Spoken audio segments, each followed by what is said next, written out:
This Ramzan transmission is brought to you by OK Estate and Builder, Cosmos Realtor and Builder, M&G Shipping Line, Al Ibrahim Eye Hospital, Arfat Estate and Marketing. In association with One World Builder, Help International Welfare Trust, Bombay Lighthouse, Musani Electronics, Shan Marketing, Mehman Lawyers Forum, Bilwani Law Associates, North City School of Arts, Students Right Way, Al Mariam Real Estate, H. Dandor Production, Hoor Kitchen and Catering, Home Solution Real Estate and Builders, Bahria Town, Karachi, H&H Homeopathic and Hajama Clinic, Pakistan Mehman Gujarati Movement.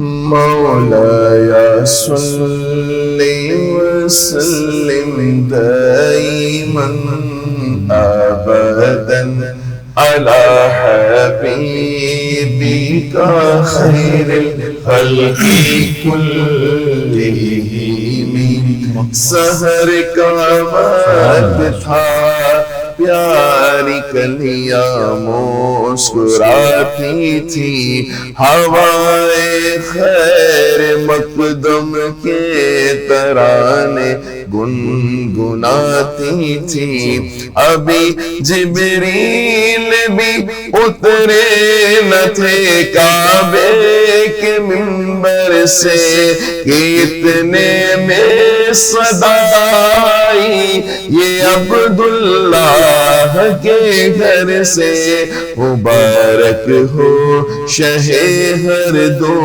سرا تشریف لے آئے مولایا صلی وسلم دائما ابدا علی حبیبک خیر الخلق كلهم هو الحبيب الذي ترجى شفاعته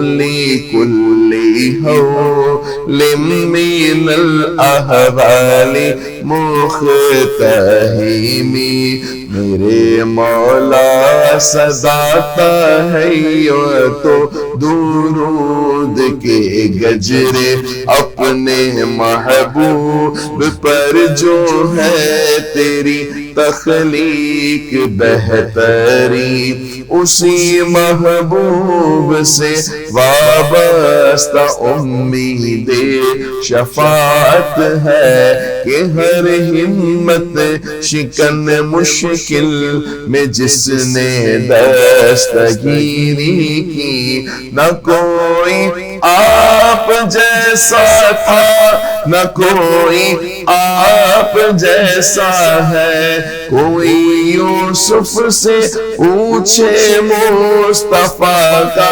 حسن کیسا ہے زمین و آسمان میں کوئی بھی مثال نہ ملی مولایا صلی وسلم دائما ابدا علی حبیبک خیر الخلق كلهم اللهم صل وسلم وبارك عليه.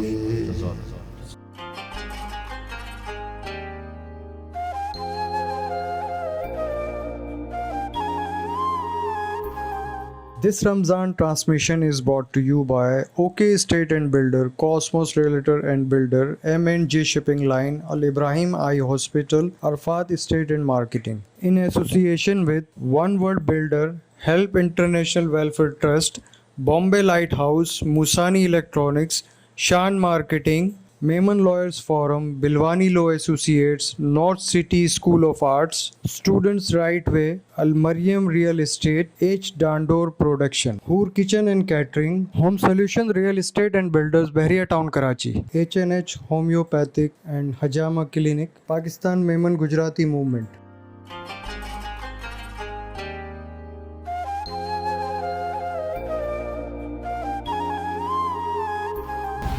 سبحان اللہ سبحان اللہ. آج بھی ایک بار پھر میرا رمضان کریم اور رونق افطار کی اس خوبصورت اور پر رونق شام کو مزید رونق افزول کر دیا محترم علامہ کے کلام نے. قصیدہ بودہ شریف کا یہ اردو ورژن آپ سب کے سامنے پیش کیا. بہت شکریہ علامہ صاحب آپ کا. ناظرین، حسب معمول حسب دستور رمضان المبارک کے آخری ایام ہیں اور یہ شہر رمضان اب آہستہ آہستہ ہم سے رخصت ہو رہا ہے اور کم و بیش ہم آخری اشرے کے بھی آخری اوائل میں موجود ہیں. تو سمیٹ لیجئے ان تمام برکتوں کو جو اب تک رہ گئی ہیں یا جو آپ کے حصے میں نہیں آ سکی آپ محسوس کرتے ہیں. تو یہ وہ آخری ایام ہیں کہ اس میں ہم اپنے آپ کو چینلائز کریں، لائن اپ کریں، اگلے 11 مہینوں کے لیے تیار کریں. ہمارے ساتھ موجود مہمانان گرامی کا سلسلہ بھی جاری رہتا ہے اور ہر پروگرام میں ہم مختلف مہمانوں سے، مختلف قانونی ماہرین سے اور علامہ صاحب سے بھی گفتگو ہوتی ہے.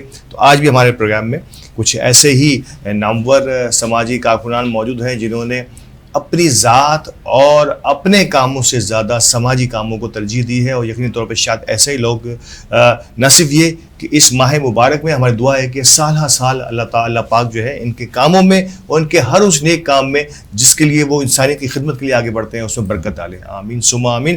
میرے ساتھ سب سے پہلے چیئرمین مذہبی امور آل پاکستان میمن فیڈریشن ہے، دراجی میمن ایسوسی ایشن کی مینیجنگ کمیٹی کا رکن بھی ہے، ممتاز سماجی اور انتہائی نفیس ترین لوگوں میں سے ایک. انتہائی جب ان کے ساتھ محفل میں کہیں بیٹھے تو یقینی طور پر آپ مایوس نہیں ہوں گے.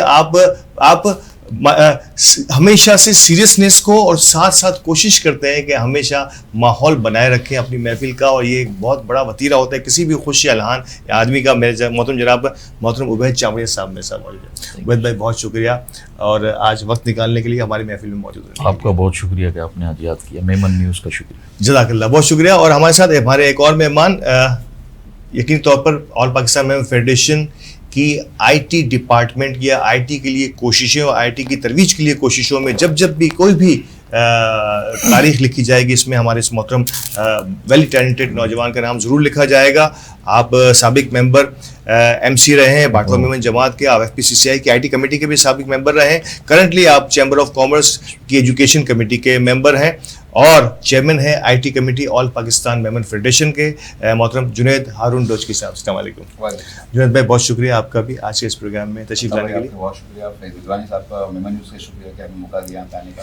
بہت شکریہ. ناظرین، ہمارے ساتھ حسب معمول حسب دستور موجود ہیں علامہ محمد مدثر القادری صاحب، بانی Kanz ul-Uloom Islamic online network. علامہ صاحب بہت شکریہ آغاز کے لیے اور انشاءاللہ آپ سے گفتگو بھی ہوگی آج کے موضوع پر.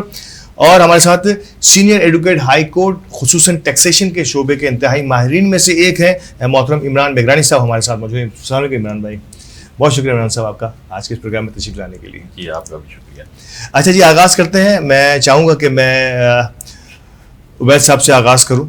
عبید بھائی، آل پاکستان میمن فیڈریشن اور عبید امین چامڑیا، یقیناً تو ایک لازم و ملزوم جب بھی ذکر ہوتا ہے میرا کہیں عبید کا تو یہ وہی آل پاکستان میمن فیڈریشن والے، بھلے ایک آپ کے نام کا حصہ بن گئی ہے سماجی خدمت، خاص طور پہ آل پاکستان میمن فیڈریشن کمیونٹی میں بھی آپ ممبر مینیجنگ کمیٹی ہیں. میں ایک عام سوشل ورکر کی حیثیت سے آپ سے پوچھنا چاہوں گا، یقیناً طور پہ میں بھی کچھ کام کرتا ہوں اور بہت سارے سوشل ورکرز جو ہمارے یہاں، کتنا ضروری ہے نوجوانوں کا اپنے ساتھ ساتھ اپنے کاموں کے ساتھ ساتھ کمیونٹی سروسز کے لیے بھی کام کرنا؟ دیکھیں اس بارے میں الطاف بھائی، آپ نے فیصل خانانی صاحب یہ کہتے ہیں کہ ایک جب بیٹھتے ہیں دوستوں کی نشست میں تو یہ کہتے ہیں کہ 15-20 سال 25 سال بعد اللہ نہ کرے یہ جماعتیں ختم ہو جائیں گی. اور اس کا ریزن جب ہم پوچھتے ہیں تو وہ یہ بتاتے ہیں کہ نوجوان آگے نہیں آ رہا. بالکل صحیح. تو نوجوان کو آج بہت بہترین موقع یہ ہے کہ آپ کا دنیا جو ہے سوشل میڈیا پہ چل رہی ہے. بالکل صحیح. جو کام کرتا ہے تو اچھا خاصا وقت اپنا بچا لیتا ہے. تو اپنے دن میں سے جیسے ہم اپنی نماز کو ایک ٹائم دیتے ہیں نا کہ وہ تو دینا ہی ہے، وہ تو فرض ہے ہمارے اوپر. تو سوشل ورک کو اگر ہم ایک اپنی زندگی کا حصہ بنائیں گے تو اس سے اللہ تعالیٰ اور اللہ کی رضا کے لیے یہ کام ہوگا. صرف اللہ کی رضا کے لیے، یہ نہیں کہ مطلب پھر اپنا بھی اس میں وہ ہو. اللہ کی رضا کے لیے اگر ہم یہ ٹائم آدھا گھنٹہ 1 گھنٹہ روز اپنی جماعت کو، اپنی فیڈریشن کو آپ کچھ نہیں کرتے تو آپ اپنے اس سے کریں. آپ کے محلے میں کوئی ہاسپٹل ہے، آپ وہاں جا کے کچھ پوچھ لیں کہ کیا ہو رہا ہے کیا نہیں. یعنی کہ سماجی خدمت کو اپنی زندگی کا حصہ بنانا ہی پڑے گا. تو اس سے آپ کے اپنے مسئلے حل ہو جائیں گے. آپ کے اپنا کاروبار، آپ کو اللہ کی مدد اس میں آپ خود دیکھیں گے اس میں. تو اب جیسے اپنے جو سرکل کے لوگ ہیں ہم دیکھتے ہیں کہ ہم یہ سوچتے ہیں کہ یار یہ اپنا کام کب کرتے ہوں گے, ایسے ہی لیکن اللہ پاک نے ان کی ٹائم میں ان کی زندگی میں ایسی ایک برکت ڈالی ہوئی ہے, تو اس کی وجہ وہ سوشل ورک وہی ہے جو وہ اللہ کی رضا کے لیے کر.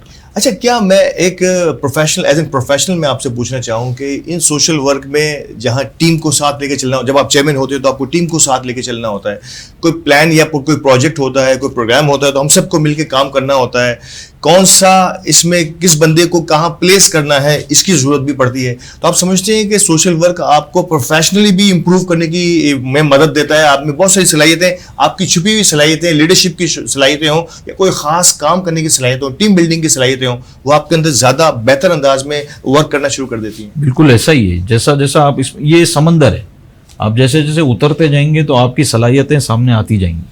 پھر ایک بندہ جب شروع میں آتا ہے تو وہ اسی کمیٹی میں ایک ممبر ہوتا ہے. جی بالکل. جیسے میں اپنی مثال دوں, پہلے ممبر, پھر وائس چیئرمین, پھر آج الحمدللہ اس کمیٹی کو میں لیڈ کر رہا ہوں. ٹھیک ہے. اور پھر فیڈریشن کے دیگر کاموں میں یا جماعت کے دیگر کاموں میں. 2005 میں مینیجنگ کمیٹی میں آیا تھا دراجی ایسوسیشن, جب میری عمر 25 سال تھی. 17 سال کی سروس. تو یہ آرام سے ہی ہوتا ہے, اور پھر وہ دیکھتے دیکھتے وہ بندہ خود ہی آگے بڑھ جاتا ہے.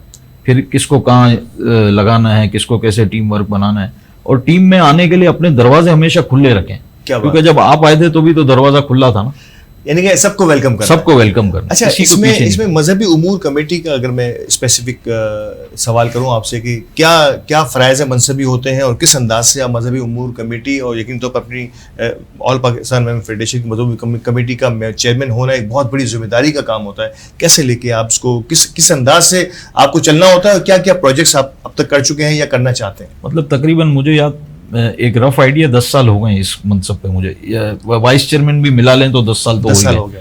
تو اس میں ہم نے مطلب فیڈریشن میں زکوٰۃ کے سیمینارز ہوں, نعت خوانی کے پروگرام ہوں, مطلب ہر اس کے ٹاپ کے لوگ ہی آئے ماشاءاللہ. مفتی منیب الرحمان صاحب متعدد مرتبہ تشریف لائیں. نعت خوانی کے حوالے سے میرے خیال سے اویس قادری صاحب سے بڑا نام نہیں ہے, تو ہر سال اپنے وہاں پہ معراج شریف کے پروگرام میں آتے ہیں. پھر اسی طرح بچوں کا قرأت و نعت کا مقابلہ ہوتا ہے, اور پھر یہی بچے, یہ مدثر بھائی بھی مجھے لگتا ہے کہ خود بھی انہوں نے مقابلے میں حصہ لیا ہوگا, اور اس حصے کے یہ جج بھی رہے. اچھا. اور حافظ بلال صاحب نے مجھے خود بتایا کہ وہ جب ہمارے ججمنٹ کرتے تھے تو انہوں نے اپنی شیلڈ مجھے بتائی تھی کہ مجھے بھی یہ شیلڈ ملی تھی. تو اس وقت بھی کسی نے یہ کیا ہوگا, تو وہ تو یہاں سے پلیٹ فارم ملتا ہے بچوں میں یہ شوق. اب یہ علامہ صاحب ماشاءاللہ آپ نے کنز العلوم ان کا وہ ڈیزگنیشن بتایا, تو ان کو بھی ایسا کوئی پلیٹ فارم ملا. تو یہ اور حافظ بلال صاحب ماشاءاللہ کون نہیں جانتا, جی بالکل, ان کو بھی یہ پلیٹ فارم میمنوں کا ملے گا, اردو اسپیکنگ کو اردو. تو اس طرح یہ بہت بڑا پلیٹ فارم, ان کی صلاحیتوں کو بالکل. پھر بچے آگے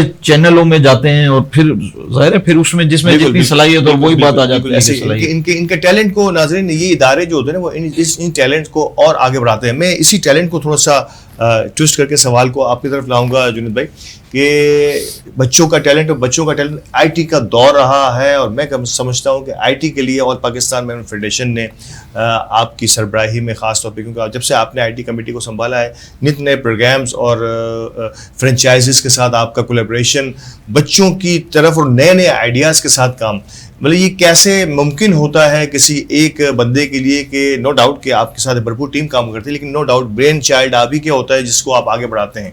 کیسے ممکن ہوتا ہے کہ اپنے کاموں کے ساتھ, اپنے اس کے ساتھ, میں ڈیپلی مزید بات کروں گا آپ سے, لیکن پہلے مجھے یہ بتائیے کہ جنید ہارون ڈوچکی کے لیے کس طرح سے اس سارے معاملات کو, اور آئی ٹی لیکن تو ایک طرح امتیاز رہا ہے, میں کہہ رہا ہوں فیڈریشن کے ماتھے کا جھومر رہا ہے اگر دیکھا جائے. جزاک اللہ عطا بھائی.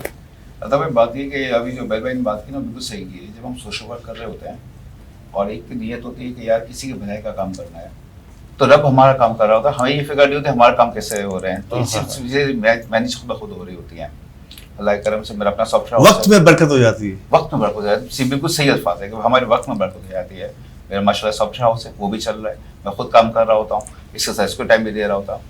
اب بات یہ کہ کام کیا کرنا ہے اس کو سمپل سا. اچھا, ایک سوال میرے ذہن میں آپ ہی کی سی بات ہے, کئی لوگ ہمیں بھی یہ جو ہے نا تمغہ پہنانے کی کوشش کرتے ہیں کہ ملٹی ٹاسکر ہو جاتا ہے بندہ, گھر کو, اپنے کاروبار کو, یقین تو سوشل 2-3 انگیجمنٹس ہوتی ہیں, پھر اگر کسی دن پروگرام ہو گیا, اس ایونٹ کو, ان تمام چیزوں کو اتنا ڈویژن کے ساتھ لے کے چلنا جو ہے نا ایک بندہ جو ہے آٹومیٹکلی جو ملٹی ٹاسکر بن جاتا ہے وہ عام آدمی کے مقابلے میں, یعنی کہ جو آفس سے 9 to 5 کام کیا, گھر آ کے بیٹھ گیا, رات اگلے دن پھر صبح اس کے روٹین سے کئی گنا ہٹ کے, اور پھر لوگ پوچھتے ہیں کہ یار یہ تمہارے پاس اتنا ٹائم آتا کہاں سے ہے؟ تو کیا یہ ٹائم مینجمنٹ کا اصول بھی ہمیں سمجھ آ جاتا ہے اس سوشل ورک میں؟ لازمی. لیکن اصل میں بس یہ ہے کہ جو سوشل ورک ہوتا ہے نا, میں اس کو ورک کہتا ہوں جنونی, چاہے اس میں عطا بیانی صاحب ہوں, آپ ہوں یا عبید بھائی ہوں, یہ جنونی ہے. آپ کے اندر جنون ہے, شوق ہے, تو آپ یہ کام کر رہے ہیں, ٹھیک ہے. ورنہ تو بات وہی صحیح ہے کہ بھائی بندہ تو کہتا ہے صبح 9 سے 5 گھر پہ گئے, سو گئے, آرام ہو گیا. لیکن یار اگر آپ کی ذات سے ایک بندے کو فائدہ مل گیا تو آپ کی نیا پار ہو جاتا ہے. اچھا, یہ بڑا اہم ترین سوال ہے. مجھے وقفے کے لیے بھی کہا جا رہا ہے کہ آپ کی ذات سے اگر کسی انسان کی لائف میں کچھ تھوڑی سی تبدیلی بھی آ جاتی ہے, ایک سوال جو ہمیشہ تمہیں ملتا کیا ہے, وہ ملتا کیا ہے, یہ دونوں سوال میں یہ سوال لے کے میں ان دونوں ینگ انرجیٹک سماجی کارکنوں کی طرف ان کو کیا ملا ہے, تو یہ تمہیں ملتا کیا ہے, یہ عام پبلک کا, عام عوام کا یہی سوال ہوتا ہے کہ اتنا ٹائم یہاں وہاں دینے کے بعد تمہیں ملتا کیا ہے. تو یہ ملتا کیا ہے, یہ سوال میں لے کے آؤں گا. لیکن اس وقت رونق افطار میں وقفے کا وقت ہے, ہمارے ساتھ رہیے گا.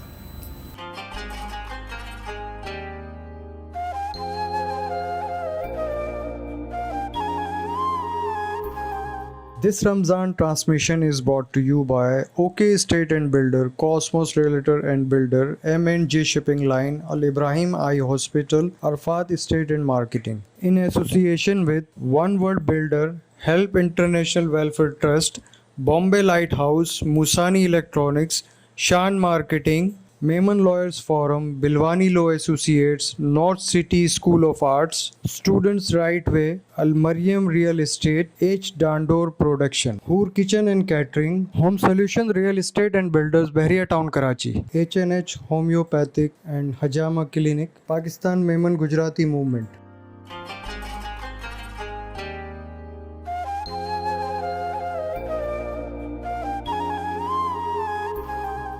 ویلکم بیک, اور ایک بار پھر خوش آمدید. رونق افطار کی یہ محفل اپنے عروج پر ہے, اور میں نے یہ سوال چھوڑتا ہے وقفے سے پہلے ہمارے معزز مہمانوں سے, خاص طور پہ ان سماجی کارکنان سے, کہ عموماً یہ سوال آپ اور ہم جتنے بھی سماجی کارکنان ہیں جو کام کر رہے ہیں اپنے اپنے شعبے میں, ان سے ایک سوال, ایک عام لے مین جو ہے, عام برادری کا آدمی جس کا کام جو سوشل ورک سے ذرا دور ہے, بلکہ کافی دور ہے, وہ پوچھتے ہیں کہ آپ کو ملتا کیا ہے. تو میں آپ سے پہلے پوچھوں گا عبید بھائی کہ کیا ملتا ہے اس میں جو ان کو نہیں مل رہا اور آپ کو مل رہا ہے, مطلب ان ٹرمز ہو سکتا ہے ان کے ذہن میں کچھ فائنینشیل ایسپیکٹ بھی آ رہا ہو کہ شاید آپ کو پیسہ ملتا ہو. آتا نہیں, ایسے تنزیہ لوگ بول بھی دیتے ہیں سوشل میڈیا پہ اور وہ کر بھی دیتے ہیں, لیکن الطاف اس میں جو سکون ملتا ہے نا وہ وہی بتا سکتا ہے جس کو ملتا ہے. کہ جب آپ رات کو تھک ہار کے, ظاہر ہے آپ بھی ساتھی ہوتے ہیں, آپ کو پتہ ہے ایک دن میں 6-7 جگہوں پہ, مطلب بیچ میں کووڈ تھا تو اللہ معاف کرے جنازے اور سویم یہ سب سلسلے تھے, پھر کووڈ گیا تو اب یہ شادیوں کے سلسلے, اور پھر خوشی غمی ہر کسی میں آپ کو منہ دینا پڑتا ہے, جانا پڑتا ہے. تو جب آپ جاتے ہیں اور خاص کر بیچ میں کوئی ایسا فون آ جاتا ہے کہ یار کوئی ہاسپٹل میں کوئی ایسا معاملہ ہو گیا ہے, کوئی بندہ وہاں ہے اس کو ایڈمٹ کرانا ہے, یا ایڈمٹ ہے تو اس کے ساتھ یہ ہو گیا وہ ہو گیا, جب آپ یہ ایک کیس بھی روز کا کر لیتے ہو نا, پھر آپ کو گھر جا کے پتہ نہیں چلتا کہ آپ کب سوئے اور پھر صبح فجر میں کب آپ کی آنکھ. درد دل کا واسطے پیدا کیا انسان کو, ورنہ اطاعت کے لیے کچھ کم نہ تھے کرو بیاں. یہ ہے اس بات کا مظہر کہ اگر آپ نے انسانیت میں کسی ایک انسان کے لیے بھی تھوڑا سا اتنا کام کر دیا کہ اس کو سکون مل گیا آپ کی ذات سے, تو جو سکون آپ کو اس کے بدلے میں حاصل ہونے والا ہے اس کی کوئی مثال نہیں, اور یہ پیسوں سے خریدا نہیں جا سکتا. جنید بھائی یہ سوال میں آپ کی طرف لے کے آؤں گا کہ کئی لوگوں کا خیال ہوگا کہ یار آئی ٹی تو بڑا یار یہ تو پروفٹ والا کام ہو گیا ہے, تو اس قسم کے جملے کبھی سننے کو ملتے ہوں, یا آپ کے ذہن میں آپ کو کیا ایسا اوریجنلی ملتا ہے جس کی وجہ سے آپ جڑے ہوئے ہیں کہ اللہ کی رضا کے لیے؟ الطاف بھائی اس کے لیے تھوڑا سا آپ کا ٹائم دوں گا. ہم لوگوں نے سب سے پہلے کورس شروع کیا تھا موبائل اپلیکیشن. جی بالکل. تقریباً 800 بچے اس میں انڈیک ہوئے تھے. میمو فیڈریشن کی ہسٹری, میمو کی ہسٹری میں سب سے زیادہ ہے کسی انسٹیٹیوٹ میں اتنے بچے انڈیک ہوئے تھے. اب ہم نے سیٹ اپ رکھا ہوا تھا کہ سنڈے کے دن ہم صرف گرلس کی پریکٹیکل کلاس کرتے تھے, بوائز کو ہم انٹرٹین نہیں کرتے تھے, کیونکہ گرلس جو ہے تھیوری کلاس لیں اور پریکٹیکل کلاس لیں, بار بار ان کو آنا جانا پڑے. ایک لڑکا میرے پاس آیا, اس نے کہا سر مجھے آپ سنڈے کے دن ہی پریکٹیکل کلاس کروائیں. میں بھائی تمہیں ایسی کیا خاص بات ہے, کیوں کرواؤں تمہیں, میں جب گرلس کا دن میں تمہیں نہیں کروا سکتا. کہ سر میری مجبوری ہے. میں مجبوری پہلے بتاؤ پھر بات کرتے ہیں. کہ سر میں آتا ہوں ٹھٹھے سے پڑھنے کے لیے. ٹھٹھے سے آتے ہو بھائی, ٹھٹھے سے کیوں آتے ہو, کہ میری رہائش ہے وہاں پہ. ٹھیک ہے, ایک ٹھٹھے سے آتا ہوں, دوسرا اس کا کہیں آپ کا